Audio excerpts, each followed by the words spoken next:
Maka di dalam Al-Quran tantangannya begini. Kalau kamu berada dalam keraguan dengan apa yang kami turunkan terhadap hamba kami Muhammad, yaitu Al-Quran ini, datangkanlah satu surat yang semacamnya. Itu ayat yang buat aku masuk Islam. Jadi Al-Quran itu nantang. Kalau kalian ragu nih Al-Quran ini bukan dari Tuhan, berarti kan bikin-bikinan Muhammad nih. Ya, diksinya kan. Diksinya. Yang namanya bikinan orang itu kan bisa direplikasi. Orang lain pun juga bisa bikin. Harusnya Ayo, bisa. bikin satu surat Sampai semisalnya. sekarang masih Kalau ditantang. Bahkan itu ayat selanjutnya kan parah banget. Wa in kuntum fa ilam taf'alu wa lam taf'alu. Kalau kalian tidak mampu dan bahkan kalian tidak mampu, maka jagalah diri kalian dan keluarga. Yang ajaklah penolong-penolongmu semua. Kecuali syuhada aku min dunillahi in kuntum shadiqin. Ajaklah seluruh penolong-penolong kalian untuk kerjasama. Bikin satu surat gitu aja gitu ya. Tapi nggak pernah berhasil sampai. Maksudnya gimana sih, surat apa nih? Apa Tandingan. Semua di dalam Al-Quran. Bikin yang sejenis itu. Tandingan. Jadi tidak apa yang pembedanya itu apa? Eloquence, gaya bahasa, kefasihan daripada Al-Quran. Nah, jadi kefasihan daripada Al-Quran ini yang tidak bisa didatangkan oleh orang. Rima, irama, lalu kemudian bagaimana informasi yang ada di dalamnya. Contoh yang paling sederhana ya, contoh ya. Kalau kita sebagai antum, lu yang biasanya nulis lagu, itu kan tahu kan ya, kita harus fokus mana-mana nih. Kita harus fokus ke keindahan bahasa atau kita mau fokus pada makna bahasa. Biasanya kalau kita fokus pada makna bahasa, kita harus ninggalin keindahan bahasa. Atau minimal kita nggak mikirin dulu. Kalau kita mau arti lebih dulu. Betul. Arti, tapi kalau kita mau kemudian maknanya lebih dulu, kita bisa kemudian agak kompromi soalan keindahan bahasa. Maka contoh, ketika aku mau berpikir, nah aku gimana cara melukiskan perasaanku pada Dr. Richard misalnya.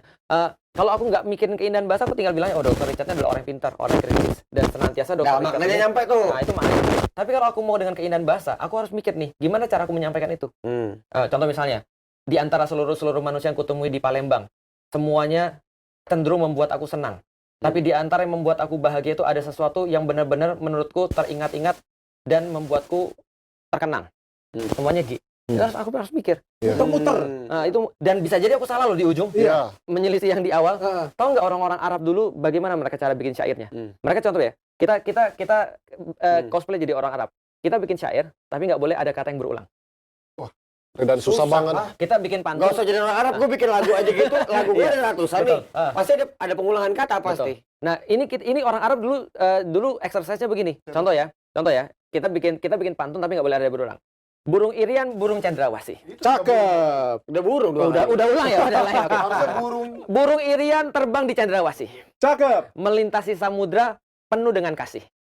Cakep. Lanjutin lu, tapi nggak boleh pakai semua gua tadi. Lu bisa nggak menyampaikan sesuatu yang nggak ada burungnya, cendrawasinya, iriannya, lautannya? Coba. Susah, Cok. Dan gua harus nginget itu, dan gua harus nginget punya lu. Karena semakin lama kita nanti perang, itu semakin kita tuh akan dilatih. Akan mengeluarkan semuanya. Nah, itu kondisi orang Arab. Dan mereka, contoh kayak Walid bin Mughirah, itu hafal 200.000 syair. Makanya ketika Nabi Muhammad ngomong, dia bilang ini bukan syair.